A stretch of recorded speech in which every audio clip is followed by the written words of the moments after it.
And it's a bright sunny morning here at Portsmouth University Radio, the radio station that brings you all the news and lots of the fun non-news from our wonderful campus and the city we live in. I'm your host, Mike, and with me is... Rita. Hi, guys. So, Rita, what's on the menu this morning? As usual, Mike, we'll start off with the most important, most exciting and interesting news for all those thousands of our highly intellectual, very serious listeners. Sports! Right. Good news from the women's soccer team last night, I hear. Sure is. They thrashed Southampton by, would you believe it, not 4, not 5, but 6 goals to 0. Nothing. 0. So the team's looking good for the Southern England University League that starts this Saturday. Did you see the game, Rita? I wanted to, but was stuck in the lab playing with rats. See the game? Against our closest rivals? Do you think I'd have missed it? Great game. So, who scored? No surprises here. Molly and Baker scored the first 3, all in the first half. Susie Smith, last year's top scorer, hit the net 5 minutes into the second half, followed 2 minutes later by Joan Michael. Then Molly finished off the massacre just before the final whistle. Fantastic players. Great team. All our listeners know Susie Smith, of course, the blonde dynamite, and Joan Mitchell from last year. But Molly is new on campus, a first-year postgraduate medical student, all the way from Ghana, where she played for the national team. Top scorer. An amazing 25 goals in international matches last season. African Woman Player of the Year. Yeah, she's fantastic. She came very close to scoring more, but Southampton hemmed her in really tightly after they saw what she can do. I heard she could turn professional tomorrow if she wanted to, but prefers to enjoy the game as an amateur and study to become a doctor. That's true. Okay, and how about the men's soccer team, Mike? Do I have to speak about this, Rita? A disaster.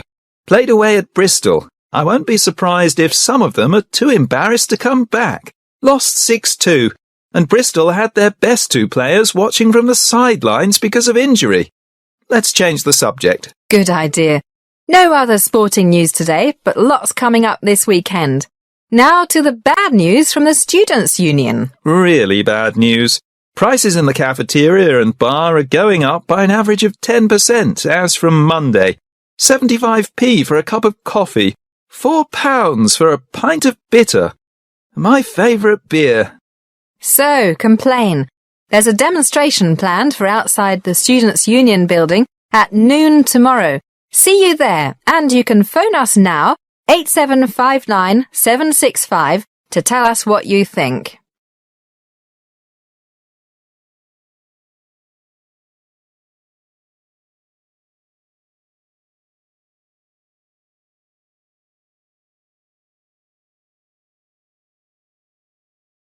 Good morning, fellow members of the board, staff members, and our dear stockholders. Welcome to our 6th annual general meeting. It is my pleasure to give you an overview of how the Orange Computer Company has done in the past year. When I have finished, we will be very happy to answer any questions you might have. Most of what I have to say is very encouraging, but to get it over with, I'll start with the bad news. Actually, it's not too bad. This time, a year ago, we told you that we were about to launch our first mobile phone line, cell phone for our American friends. After a major promotion, our 4 mobile phones hit the market exactly 1 week later. Given our excellent company reputation, very promising results from our market research, and what we thought were attractive winning features at very competitive prices, our competitors were ready and waiting, with new models at prices that we had to match. So match them we did, but given the difficulty of breaking into this market, sales have been disappointing both in Europe and especially in North America. Given the massive growth of China's mobile phone production in recent years, and our lack of experience in that part of the world, we did not market the phones in Asia. So our mobile phone subsidiary is still limping along, but sales are slowly growing. We believe the long battery life and reliability are beginning to have a larger impact on consumers. So we have planned a new promotion and marketing campaign stressing these two strengths. Our research also shows that after only a few weeks, most purchasers of the fanciest, most expensive mobile phones end up only using the basic functions: phone calls, messages, and chatting. So we will be appealing to the more conservative consumers, those who look for reliability rather than those who feel they need to always have the very latest and most complicated models. We are confident that we will soon build a strong position in this target market.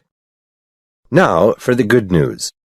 As you can see in the annual report, total group income from sales increased to just over 1.83 billion euros, a very healthy 9.5%, and net profit after taxes increased to 126 million euros, or 18%.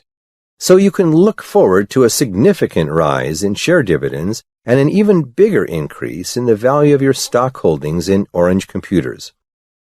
Let me briefly describe the main reasons for our even better than expected growth and profits this past year.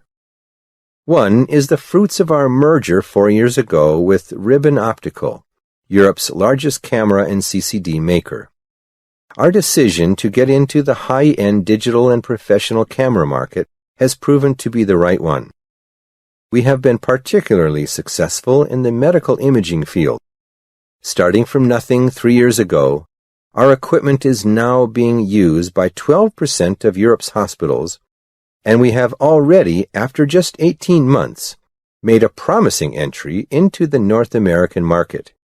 In fact, just yesterday, we signed a $1.2 million contract with one of America's best-known medical schools. Another major reason for a very profitable year was the increased outsourcing of our programming to India and China. This has resulted in very significant cost reductions on our software side. And I am happy to tell you that we managed to increase the proportion of the programming we outsource without laying off any of our European programming staff, who we keep for those software and platform projects that we wish to keep most closely to ourselves. Efforts to increase energy efficiency have also reduced costs. We are also pleased that our decision, explained to you at our meeting a year ago, to stick to our core business and not to enter such areas as games, PlayStations, music, MP3, and the like, mobile phones were the one exception, is, in our opinion, proving correct. The competition is very fierce in these fields, with minimum returns, and in the case of the music side, extremely costly in legal fees.